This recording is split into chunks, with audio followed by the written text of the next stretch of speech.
Hi, welcome to Shelly Studio. Today I'm working on my 100-day project. We're getting closer and closer.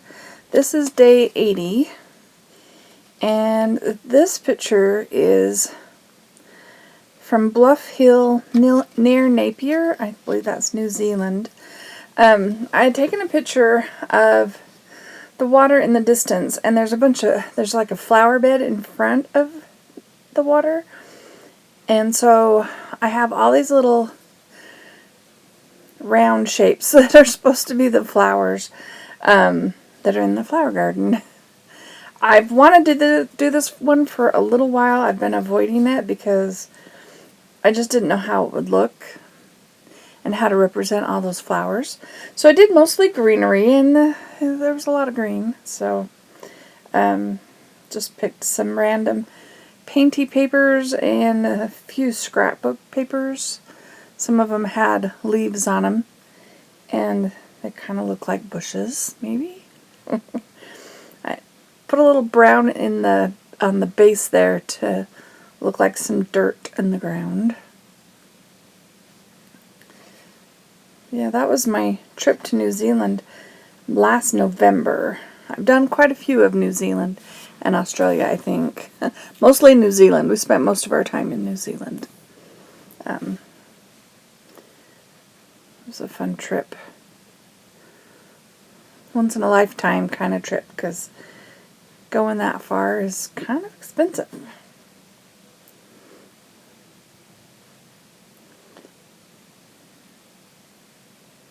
So that's a land in the distance I was trying to represent there. I think I need to put a little highlight underneath that. There we go. Quick, right?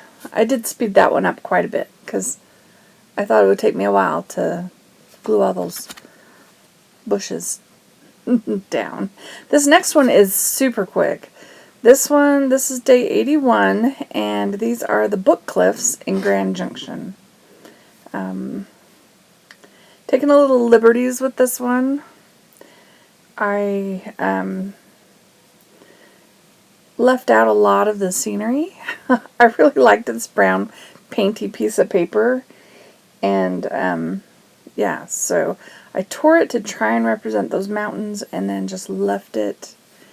And it's got a little bit of green in the foreground, or blue actually. That can be our foliage. And then adding some white highlights. And there's a little pink in the paper already. So I think I go in with some fluorescent pink and just pop that up a little bit. But I think that one was my simplest and quickest day. It's only 2 pieces of paper.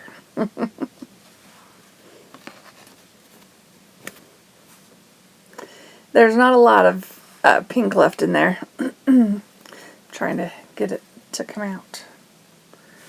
And then I decided I was kind of, because the first one has pink, and then this one has pink, and so I was kind of in that mood. So day 82, I take liberties on this one too. This is Hood River Valley in Oregon, and there were some trees in the distance, but it was not spring. I decided it was going to be spring and make them pink trees so they could be peach blossoms or cherry tree blossoms. I'm not sure what kind of trees they were. I was just driving through.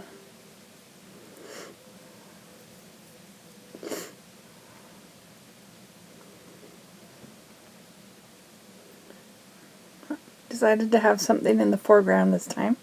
So I grabbed some of that pink painty paper from my stash that I'd already torn the trees out of.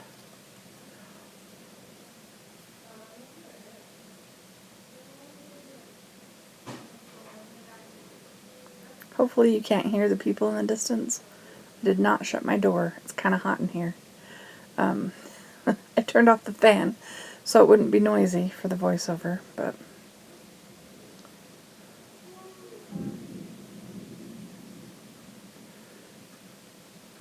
so now I'm just using my Stabilo to add a little bit of shading and dimension.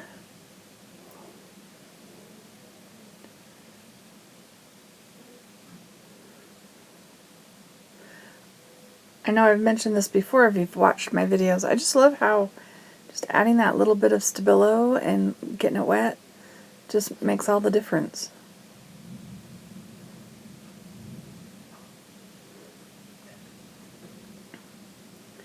But I believe this mountain, I can't think of which mountain this is. I believe it always has snow on it, so there's going to be snow on the top of this peak.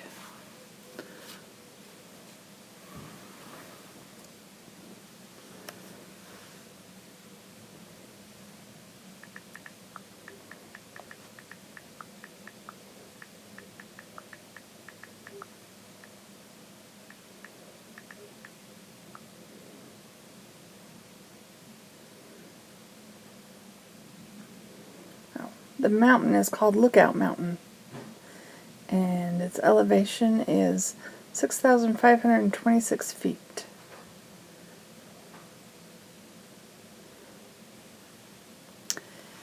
Anyway,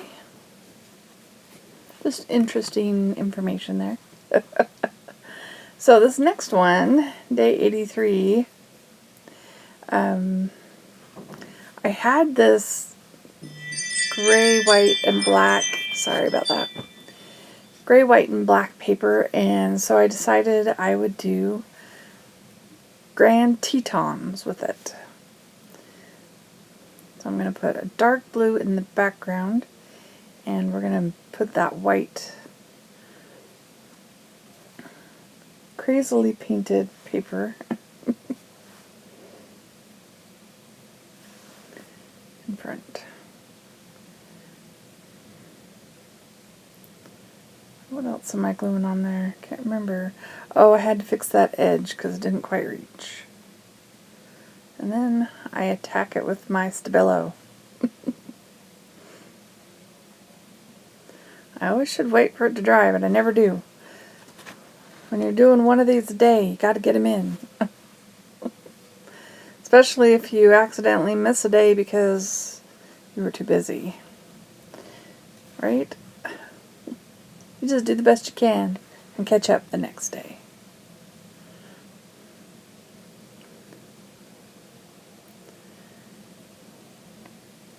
Just trying to figure out how to make those mountains look like a bunch of sharp peaks. So that's what I'm trying to do there.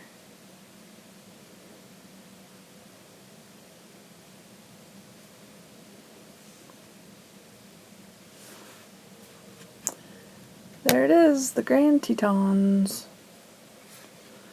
And this next one is quite a simple image, but I like it. I decided I wasn't going to put anything, well, mountains or hills or whatever, or sky in the background. So this is kind of sky, I guess. This is more of that white painty paper that has the black in it. I just thought it was really interesting.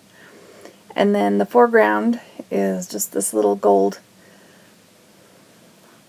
and purpley maroon. I don't know what color that is in the foreground, and some trees, but the place is Ashford, Washington.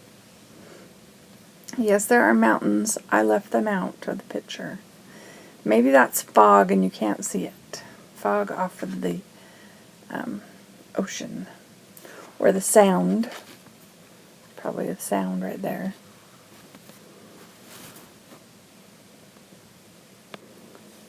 Okay, well, it's not that close to the ocean, but it's not too far from Seattle. So if Seattle gets fog, it would get fog, I think. I know that's another place I've just driven through. Yeah, that's thunder, if you heard that in the background. I know I've got my iPad's a little distant from my mouth today because the microphone's been acting a little weird. It is a very old iPad, and It's getting kind of tinny and echoey sounding, so hoping being a little bit more distant from it will help. I'm not talking super loud anyway. So hopefully you can hear me. Hopefully it's not a problem.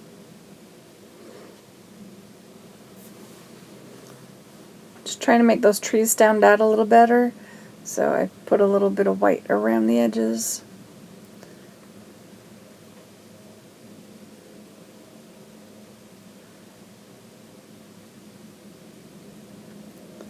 Give them some trunks. Some more white.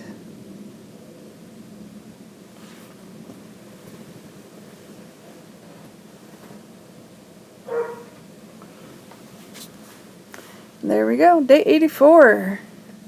Okay, this one is day 85. And this one is back in Salt Lake. Back in Utah with me. This is... You know how hard it is to tear a spiral? It's really hard to tear a spiral. And I was trying to get the spiral at just the right angle where the loop ends in the right spot. Because this is the spiral jetty that's in the Great Salt Lake. It was an art installation done years and years and years ago. The picture I have is from quite a while ago. I haven't been there for a while. I know last year, before all the snow, it was really exposed, like all out of water. I don't know what it looks like now. I know there was a point where we had so much water that it was completely covered and you couldn't see it. But yes, I tore that spiral, hand tore that spiral. There was a couple of spots where I had to snip it with scissors, but it ended up torn into 2 or 3 pieces because as I'm tearing the spiral, it tore through. But yeah, so we've got the mountain in the background. It's probably Antelope Island. I'm trying to think of what one was straight from the spiral jetty. I think it's Antelope Island in the distance there. And then I'm just going around it trying to make that show up a little bit better.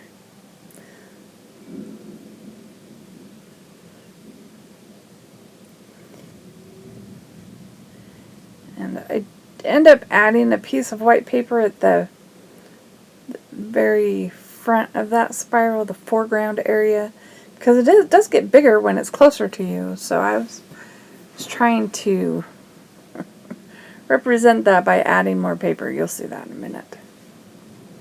And I just had this fun painty paper, so the spiral's not right in the middle. I tried to follow where the light and the dark of the paper shifted, because that's what that would do in real water, right?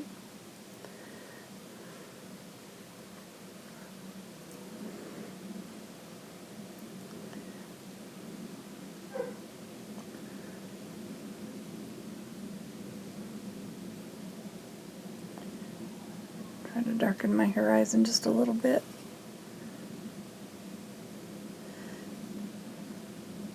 And a little ink. There it is, the spiral jetty. I like it, even though the perspective's not the best. That one was kind of fun. So I have another one in Salt Lake, and this is, it's called the Blue Canal, and it's near the Bonneville Salt Flats, out past the Great Salt Lake. People have been known to go canoeing there, and they have pictures, and I've seen it on travel websites, but I don't think the government really wants you to be out there in that canal.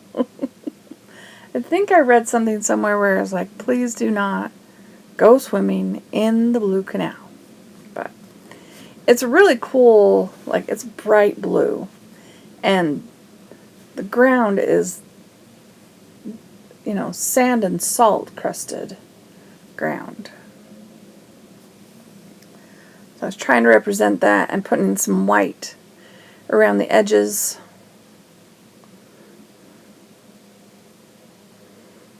I think I even go in with some white colored pencil.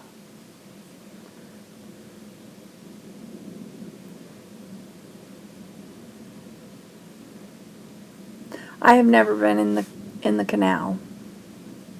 I've been past it, but not in it.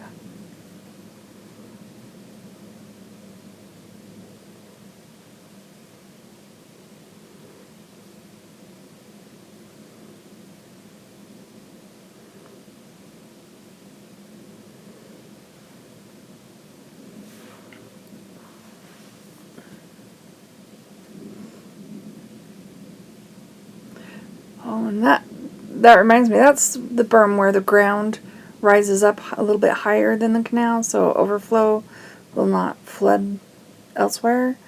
I wonder how high that is now. That'd be interesting to see how much water there is.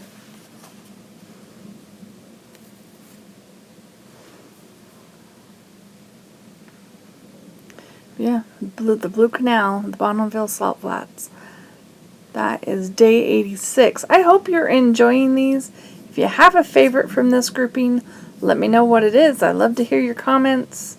If you liked what you saw, please hit like or leave a comment. And if you want to see more from me and you like what you see, hit that subscribe button. It doesn't cost you anything and it helps my channel out. I really appreciate it if you do that. I'm just trying to make that more white. Oh, and I decided the water needed some too. Anyways, I've got a picture of this one at the end. I hope you enjoyed this. Thank you all for watching. Have an awesome day.